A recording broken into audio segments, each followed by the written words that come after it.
Cette émission est une présentation de la télévision communautaire du Kamouraska.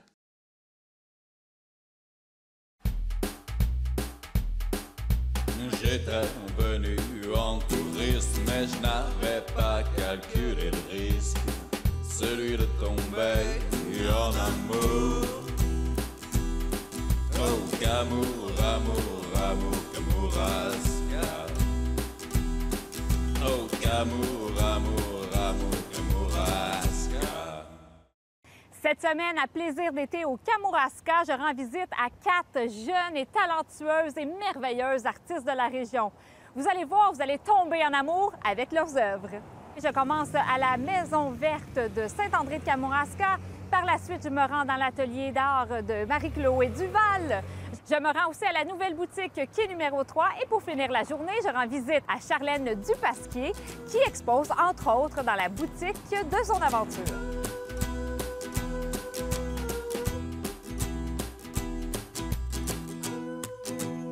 Alors, je suis devant la charmante propriétaire de la galerie-boutique La Maison verte. Bonjour Audrey. Bonjour. C'est la première fois que je viens te visiter dans ta galerie-boutique. Parle-nous un peu de l'histoire. Comment est née cette galerie-boutique? La boutique, bien, c'est vraiment à travers mon travail de photographe des 10 dernières années, parce que je suis une passionnée de la photographie de paysage. Donc, à travers ça, j'ai eu envie vraiment de partager ma passion pour la nature, ma passion pour la photo. Puis la boutique, la galerie, c'était pour moi une façon vraiment évidente, dans le fond, de pouvoir rencontrer les gens puis partager, présenter mon travail. Mais justement, on est entouré de photographies. C'est tout toi là, qui les a prises, ces belles photos-là. Dis-moi, qu'est-ce qui t'attire comme portrait dans la région? Parce que je vois que c'est vraiment des photos du Kamouraska. Oui, moi, tu me trompes, que je ne connais pas ma région. Bien, Bas-Saint-Laurent, Gaspésie, Côte-Nord, c'est vraiment les régions qui m'inspirent particulièrement. Le fleuve, les paysages côtiers, les couleurs, les contrastes, les couchers de soleil, tout ça m'inspire vraiment beaucoup. Puis c'est un travail dans les 5 dernières années à peu près que je présente ici. Mais on peut dire que la photographie, c'est ton métier. Oui, c'est mon métier. Je suis photographe aussi. Je fais du corporatif, du portrait. Je fais des séances photos familiales, des choses comme ça.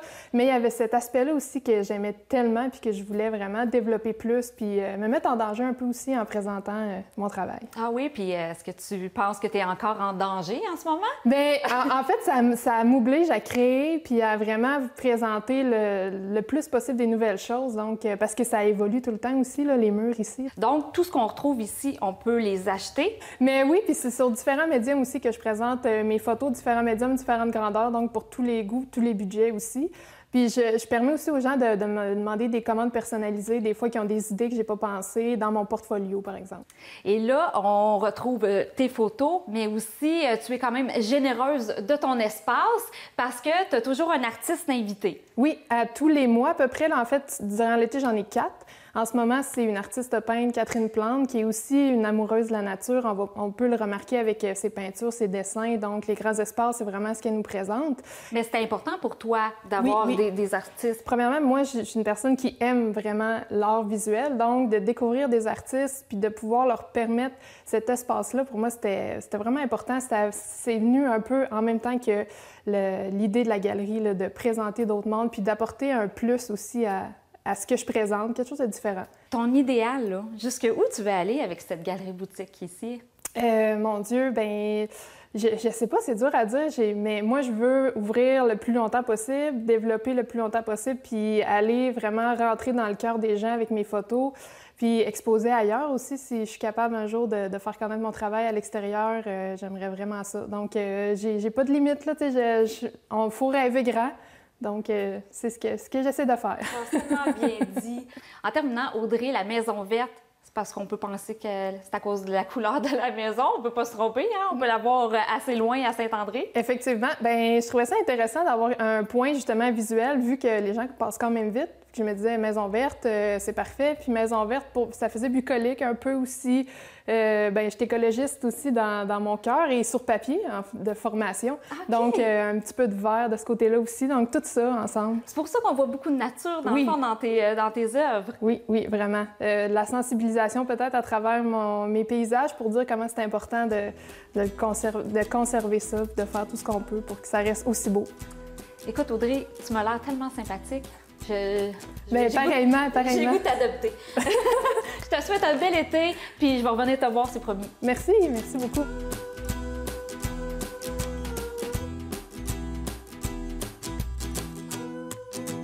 Alors, je suis en compagnie de Marie-Chloé Duval dans ton superbe atelier, parce que moi, je trouve ça assez original, merci. Mais avant, Marie-Chloé, de parler de tes superbes toiles, moi, j'aimerais ça te connaître un peu plus. Pour ceux qui, peut-être, qui ne te connaissent pas à la maison, ils sont rares. Mais parle-nous un peu de toi, Marie-Chloé. Qui es-tu, à part une femme aux cheveux longs? Artiste peintre qui a plus que la peinture comme passion. Je tripe aussi sur le vélo, puis les causes sociales. Puis c'est un peu ça, en fait, qui m'a amenée à étudier la criminologie. Donc, je suis maître en criminologie. Donc, voilà. Oui, c'est ça. Quand j'ai lu un peu ton CV, tu as étudié en criminologie. Moi, j'essayais de trouver un peu le lien avec la peinture. Est-ce qu'il y a un lien à faire entre les deux? Moi aussi, j'ai cherché le lien longtemps pour expliquer ce changement de parcours-là. La criminologie, en fait, j'en ai fait pendant plusieurs années. Puis, j'aimais vraiment les sujets, j'aimais l'implication sociale, j'aimais la recherche. Donc, puis c'est pendant la maîtrise que j'ai découvert la peinture. Donc, je sais pas, c'est mon parcours de vie qui m'a amenée à faire de la peinture, puis j'ai vraiment aimé ça. Puis quand j'ai décidé de prendre le virage peinture à 100%, ben c'était pas un rejet de la criminologie, mais c'était plus une continuité dans mon envie d'expression, en fait, que j'avais envie d'exprimer sur des questions sociales. Puis maintenant, je l'exprimais à travers ma peinture. Donc, je pense que c'est un peu ça le lien. Mais là, maintenant, au niveau de ton métier, c'est vraiment, tu es une peintre. Oui, depuis un an. Depuis un an, puis depuis 6 mois, je l'assume un peu plus de dire que je suis peintre à temps presque complet, oui. Là, on est ici, dans ton atelier, comme je l'ai dit tout à l'heure, à Saint-Pascal. Yes. Est-ce que tu es native d'ici? Oui, je suis née, j'ai grandi dans cette maison-là. C'est la maison familiale. Et puis, mes parents sont vraiment généreux, fait que j'ai pris possession du... Ils t'ont laissé une place dans ce sous-sol pour ta création. Mais tu ne crées pas seulement ici, tu crées aussi à Montréal parce que ton appartement, studio est là-bas. Ouais. Donc, tu fais Kamouraska, Montréal, souvent, j'imagine. Dans les dernières années, oui. Pour l'instant, je suis ici pour l'été. Puis en septembre, je rentre à Montréal. Donc, je suis vraiment à temps plein là, au Bas-Saint-Laurent pour un petit bout. Puis, je suis assez nomade, donc, ouais. Tu voyages beaucoup? Je bouge toujours, oui. J'imagine que tes voyages t'apportent un nouveau regard avec tes créations, là. Ah ouais. Le fait de voyager, ça te donne des idées? Oui, ça me donne des idées, ça me ressemble, j'ai besoin d'aventure, j'ai besoin de défis. Puis ça me permet de totalement décrocher. Puis là, je sais pas, ça m'inspire tellement pour écrire aussi.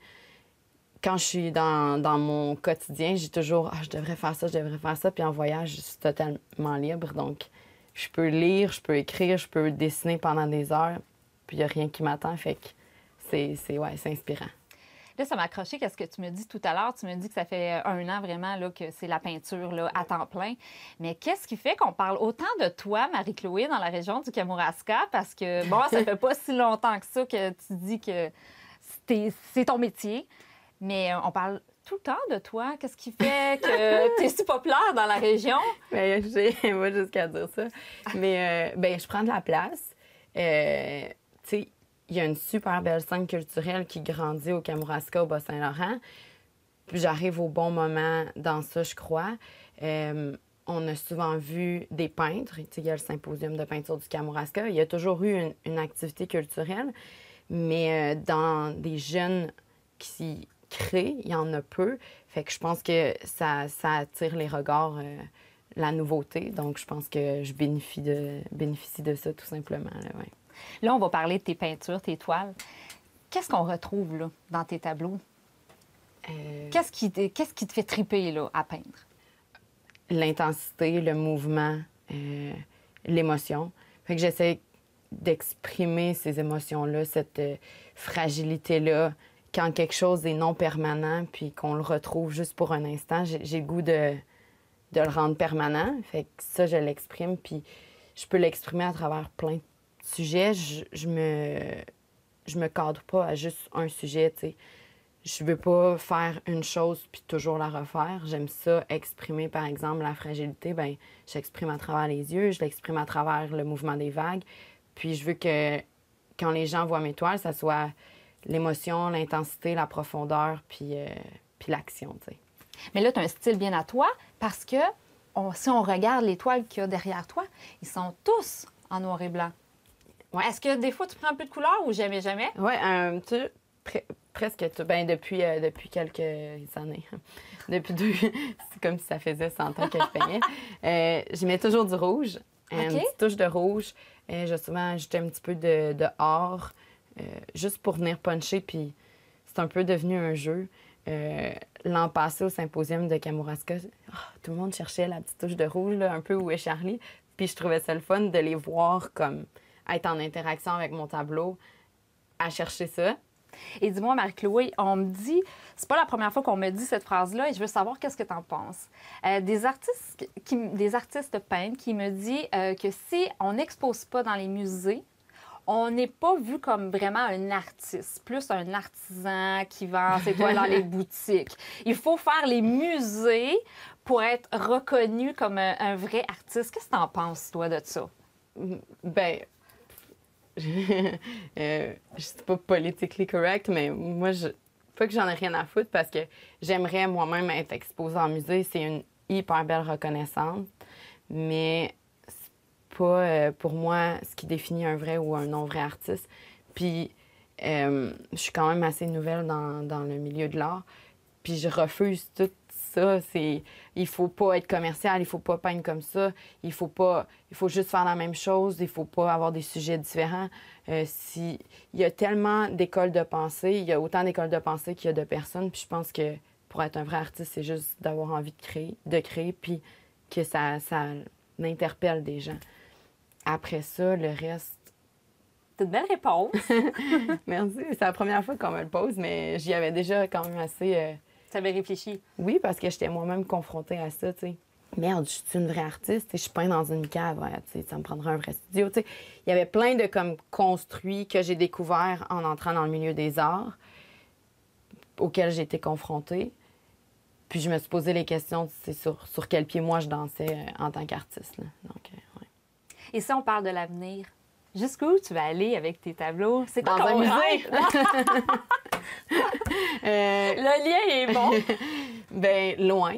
Exposé partout? Exposé à l'international. Je recherche pas la gloire pour être cool. Je recherche à être assez connue pour avoir un moyen d'expression qui rejoint le plus de monde possible.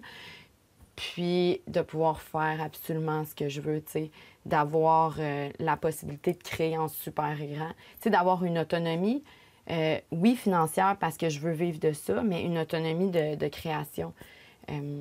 Donc, ça, c'est vraiment quelque chose que je veux à l'international. Tu sais, je me vois, là... Tu te je vois me vois exposer, puis me promener, puis présenter mon travail, parler de ce que je crée, puis pourquoi je le crée. Ouais.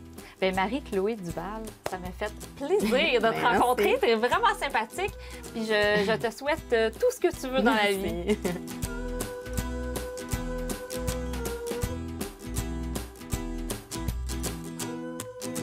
Alors, je suis en compagnie de cette fameuse Camille Paradis, propriétaire de l'entreprise Quai 3 à Kamouraska, mais aussi une artiste peintre. Donc, bonjour Camille. Bonjour. On est ici dans ta toute nouvelle boutique parce que ça fait pas longtemps que tu as déménagé Quai 3. Non, ça fait 2 mois là, maintenant déjà, puis ça va super bien.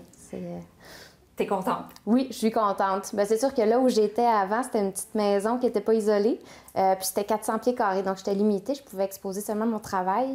Là, en étant ici, bien, j'ai une belle exposition dans le sens où je suis bien située. C'est une maison qui est 4 saisons, puis c'est 870 pieds carrés, donc j'ai plus que doublé. Donc ça veut dire que tu peux inviter des artistes? J'ai invité des artistes. Donc je me suis fait un super cadeau, puis ça amène une belle diversité aussi dans la galerie. Puis il faut rappeler aux gens que l'ancien quai numéro 3, c'était derrière la Fée Gourmande, donc c'était pas à la vue de tous. Hein? Non. Là, tu es vraiment dans un coin stratégique. Tu as pensé à tout. Là, c'était un bel addon. En fait, l'idée, c'était vraiment de trouver une maison qui me permettait de faire une galerie, puis qui était 4 saisons. Puis ça donnait que cette maison-là, à ce moment-là, était disponible. Donc, tout à l'heure, je te l'ai dit, tu es propriétaire de quai numéro 3, mais tu es une artiste peintre vraiment fabuleuse. T'es mon coup de cœur. Bien, merci beaucoup. J'adore ce que tu fais. C'est tellement beau. On a de tes toiles derrière toi, puis Oui. on dirait quasiment de la photographie. Explique-moi, là, d'où ça sort, ce style-là? Je sais pas, ben moi, quand je suis sur le bord de l'eau, c'est vers les textures que je suis attirée, les petits écosystèmes, l'érosion. Donc, c'est les beautés pour moi qui sont très intéressantes à explorer en peinture parce que ça a quelque chose d'organique. Puis, c'est une matière qui évolue beaucoup sur un tableau, en fait, peu importe les couleurs qu'on va lui mettre. Donc, c'est ça. Je m'inspire beaucoup du quai, ici, donc, qui est taché de Kamouraska, qui est en érosion avancée.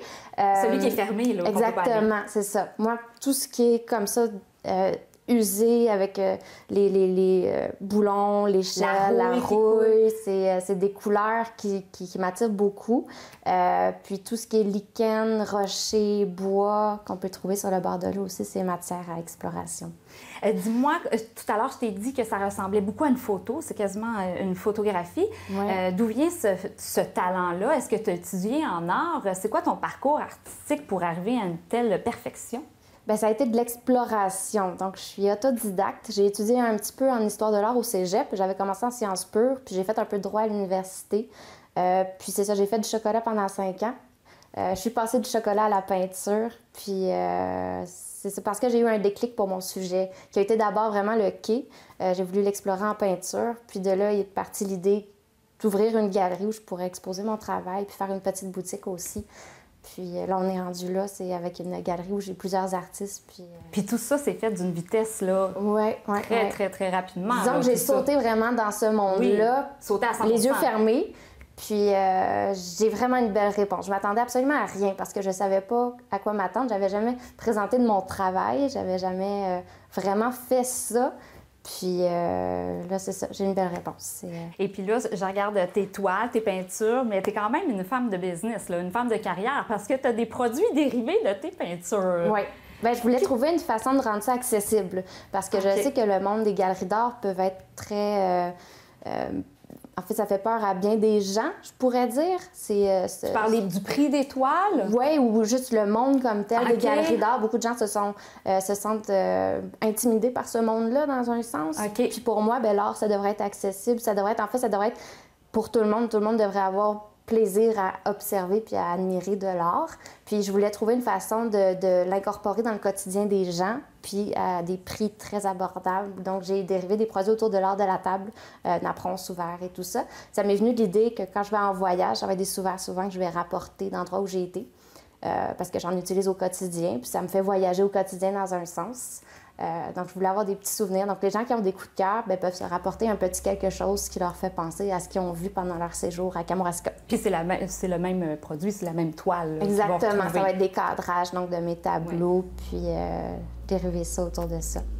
Et là, Camille, tout à l'heure, on a mentionné aussi que tu as des artistes invités. Oui. Parle-nous un peu des artistes que tu as choisis. J'imagine que tu y vas par coup de cœur. Oui, j'ai été par coup de cœur.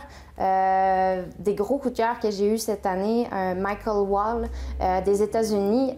Lui, il vit en Utah. Il fait de l'abstraction, puis j'ai eu un coup de cœur pour son travail au niveau des textures. J'ai Marnix Bassi des Pays-Bas, qui lui, en fait, son travail, c'est comme l'extrême opposé de moi, mais j'aime énormément sa vision. C'est du minimalisme. C'est les lignes des paysages de Kamouraska. OK. Donc, ça nous fait voyager. C'est comme des petits clins d'œil qui laissent place à l'imaginaire. J'ai Marc-Chloé Duval, qui vient de Saint-Pascal. De la région. De la région. Et que j'ai rencontré tout à l'heure. Exactement. Ben, elle a peint en noir et blanc, donc ça, on le sait, avec sa petite signature de tache rouge. Là, en fait, elle est revenue de voyage, puis je l'ai invitée à faire cette série-là sur des petits coins de Kamouraska. En fait, elle a exploré Kamouraska avec comme son regard de voyageuse, donc comme si elle le voyait pour la première fois. Donc, c'est comme des esquisses de voyage. Puis j'ai Jean-François Lapointe des Laurentides. Lui est connu beaucoup pour son travail autour de la faune québécoise, avec des arrière-plans fondus de forêts, de montagnes.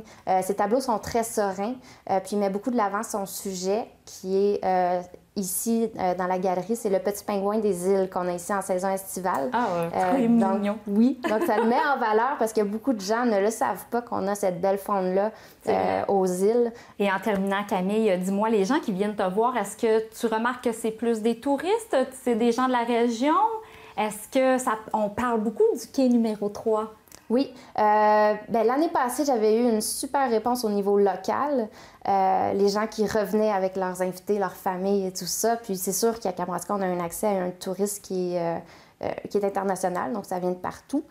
Beaucoup d'Européens qui passent. Donc, j'ai des tableaux en Suisse, par exemple. J'en ai un peu partout au Canada maintenant. Tu sais, ça voyage. Puis je suis ici, mais ça voyage. Donc, local, touristique, les deux. Des gens de passage, des gens qui viennent à Kamouraska 1, 2, 3 fois par année aussi en excursion. Donc, des gens de Québec, de Montréal. OK. Puis après, c'est de bouche à oreille, Exactement. puis on en parle. Ça se construit comme ça toujours. Ouais. Puis quai numéro 3, là, on peut le dire, hein, c'est par rapport au quai numéro 1 et du quai numéro 2. Exactement. À Kamouraska, j'imagine que les gens t'en parlent. Oui, beaucoup Ah, me le d'accord. demandent. Donc, pourquoi quai numéro 3? Bien, c'est parce que c'est ça, il y a le quai Miller puis le quai Taché, qui sont les deux quais de Kamouraska. Puis moi, bien, je me suis dit, comme j'explore les textures marines, ce qu'on trouve sur le bord de l'eau, je me suis dit que j'allais être le 3e quai, donc le 3e point de rassemblement qui met en valeur Kamouraska. Merci beaucoup, Camille. Merci Je te beaucoup. souhaite un super été. C'est Puis gentil. je te souhaite tout ce que tu veux dans la vie. Merci beaucoup. À bientôt. À bientôt.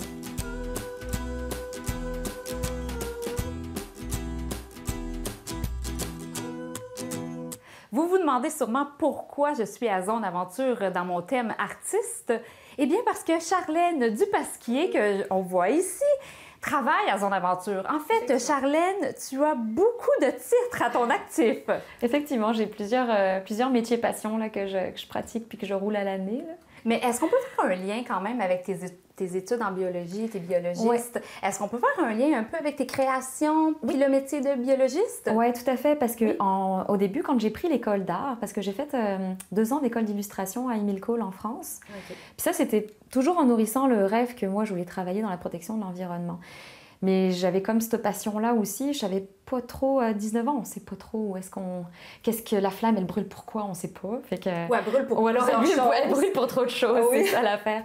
Fait que j'avais comme envie de toucher les deux. Mais je me suis dit, l'art, ça me permettrait aussi de faire du dessin documentaire, puis du dessin de sensibilisation. Je vais pouvoir peindre aussi des choses parce que j'étais très... propagande, enfin pas propagande, mais tu sais, très activiste, Greenpeace, etc. Fait que c'était un moyen pour moi aussi, là, l'art, la peinture, puis l'illustration, de promouvoir mes valeurs au niveau de la biologie. Prendre Puis, position. Voilà, prendre position. Puis à côté de ça, je nourrissais quand même le rêve de reprendre un bac scientifique après anyway, parce que j'étais quand même bonne dans les études. Puis je me suis dit, je peux lier les deux, parce que le dessin documentaire dans le monde scientifique, c'est très, très important. Puis ils en demandent même plus que les photos. Fait que de fil en aiguille, ben, c'est ça. J'ai commencé mon école d'art. J'ai pris ce que j'avais à apprendre. Après, la mentalité de l'illustration, ça me déplaisait un peu. C'est très géré par l'argent, les choses sous table. Enfin bref, c'était pas assez pur pour moi. Fait que là, ben, je me suis dit, OK, je vais vraiment travailler moi-même. Je vais apprendre dans les ateliers avec les gens, les artistes, etc. Puis à côté de ça, je vais reprendre mes études scientifiques. Puis de là, j'ai lié les deux. Puis ça a été très... ça m'a ouvert beaucoup de portes parce que du coup, lors de mes mémoires universitaires, bah, j'ai publié mes premiers livres de détermination naturaliste. En fait, c'était comme un livre de détermination sur les micro-mammifères, par exemple. Mais là, on peut faire aussi un lien. Tu n'es pas seulement biologiste de nature, tu es aussi écologiste de nature. Oui. Parce que tu ne peins pas sur des toiles. Là. Non. C'est du matériel. C'est du matériel recyclé. En fait, surtout sur du bois, parce que j'adore la matière du bois. Puis on peut jouer beaucoup avec les médiums. Puis des fois, ça boit, des fois, ça boit pas. Puis ça fait des textures. Puis comme par exemple, quand j'ai fait ma série sur les vieilles personnes, j'adorais ça parce que le bois permettait de créer mes rides aussi. Puis ça avait comme un lien, j'aimais beaucoup. Puis j'adore toucher, fait que dès que ça a du relief, puis j'aime beaucoup. Puis ça me permet de recycler les choses que les gens ne servent plus. Fait que quand je passe dans la rue puis que je vois des grands panneaux de bois ou même de vieux lisorels, ou ça peut être même d'autres affaires que du bois, là. Des entrées laminées aussi. C'est ça. Hein? Je récupère ça puis je peins là-dessus. Même mes propres... je récupère beaucoup de carton aussi. Je peins sur du carton. Puis ça me sert aussi de faire mes palettes de peinture. Fait que je recycle beaucoup. Puis faut vraiment que les choses soient vraiment abîmées là, pour que je décide de jeter, puis pas de récupérer, puis de m'en servir. Puis si on parle de ta technique, comment tu peins? Tu utilises quoi comme médium? Mon médium principal, qu'on retrouve vraiment partout, ça reste l'encre de Chine. Parce que c'est comme une histoire d'amour depuis toute petite. J'ai fréquenté un atelier de mon maître de peinture, là, celui qui m'a vraiment formée, puis qui m'a donné cette passion-là, qui s'appelle Miguel Alcala. Il est en France, basé à Roanne, dans ma ville natale.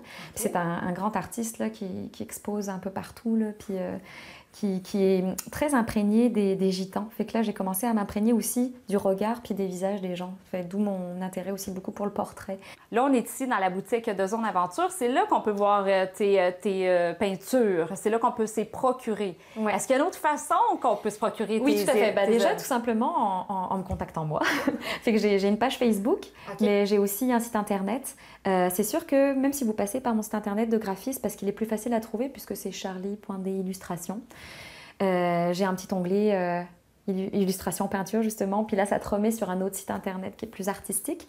Là vous pouvez me contacter ici, puis c'est sûr qu'à Zone Aventure, moi j'expose tout le temps l'été, mais c'est sûr que même pendant l'hiver, si vous avez besoin de quoi que ce soit une commande ou tout simplement vous allez sur mon site puis vous voyez qu'il y a un tableau qui est encore en vente puis il vous plaît, il suffit juste de m'appeler ou de m'envoyer un mail, puis on s'arrange, je peux me déplacer, les gens se déplacent. Pas de problème. Qu'est-ce qu'on te demande le plus de faire comme commande? La plupart du temps, c'est des portraits.